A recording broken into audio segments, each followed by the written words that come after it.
రేపు విజయవాడలో వైఎస్ జగన్ పర్యటన. ఇల్లు కోల్పోయిన జోజీనగర్ బాధితులకు పరామర్శ.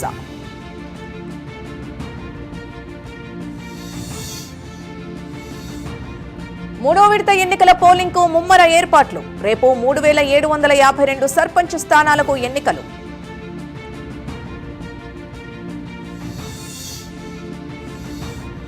నేడు జీహెచ్ఎంసీ ప్రత్యేక కౌన్సిల్ సమావేశం. వార్డుల పునర్విభజన అభ్యంతరాలపై చర్చ.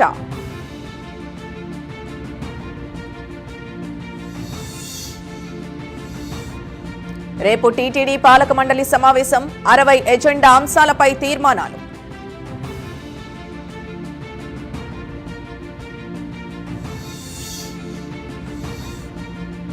తిరుమలలో రేపటి నుంచి సుప్రభాత సేవలు. తిరుప్పావై ఉత్సవాలు నిర్వహించనున్న టీటీడీ.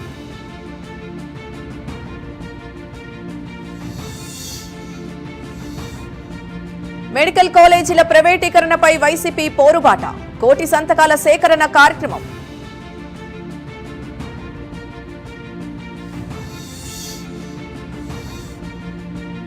గులాబీ దళంలో జోష్ నింపేందుకు సిద్ధమైన కేసీఆర్. ఈ నెల 19న బీఆర్ఎస్ఎల్పీ సమావేశం.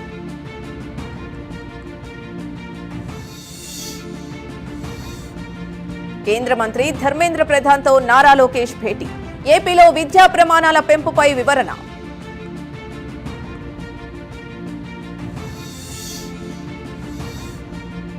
జీహెచ్ఎంసీలోని డివిజన్ల పెంపుపై పిటిషన్ నేడు విచారించనున్న తెలంగాణ హైకోర్టు.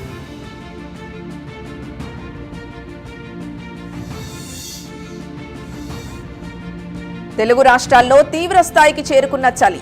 అనేక ప్రాంతాల్లో కమ్ముకున్న దట్టమైన పొగమంచు.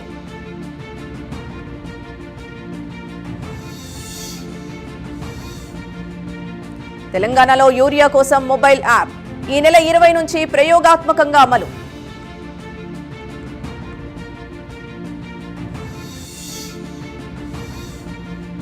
ఏపీ గ్రామీణ ఉపాధికి భారీ ఊతం. 988 కోట్లు విడుదల చేసిన కేంద్రం.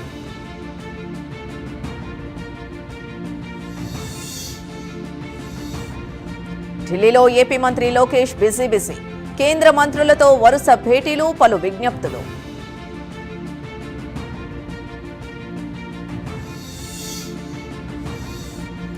జోర్డాన్లో ప్రధాని మోదీకి సాదర స్వాగతం. జోర్డాన్ రాజు ప్రధానితో మోదీ భేటీ.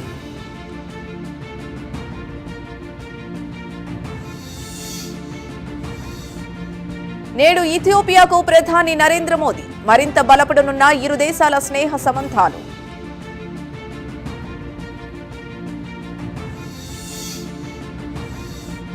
నేడు అబుదాబి వేదికగా ఐపీఎస్ 2026 వేలం. ఆటగాళ్ల జాబితా విడుదల చేసిన బీసీసీఐ.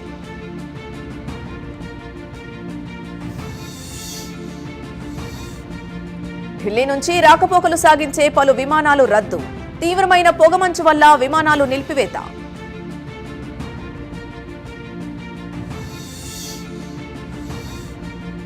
ఢిల్లీ ప్రభుత్వం సంచలన నిర్ణయం. తందూరీ వంటకాల తయారీపై నిషేధం.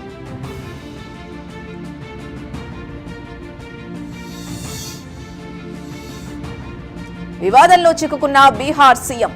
మహిళా హిజాబ్ లాగడంతో నితీష్ పై విమర్శలు.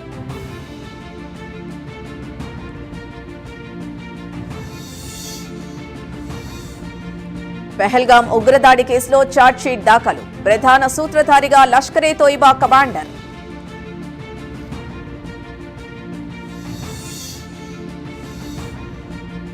నాటో కూటమి నుంచి దూరంగా ఉండేందుకు సిద్ధం. తమ భద్రతకు గ్యారంటీ ఇవ్వాలన్న జెలెన్స్కీ.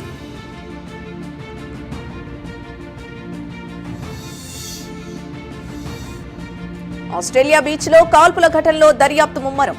నిందితుల కారులో 2 ఐసిస్ జెండాలు, ఈఐడీలు స్వాధీనం.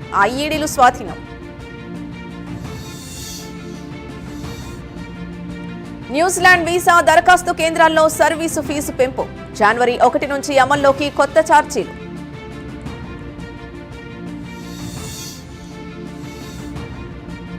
దేవుడికి విశ్రాంతినివ్వకుండా ప్రత్యేక పూజలెందుకు?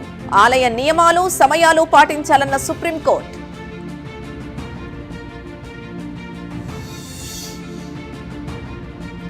సోషల్ మీడియా ఖాతాల్ని పరిశీలించనున్న అమెరికా. H1B, H4 వీసా దరఖాస్తుదారులకు వర్తింపు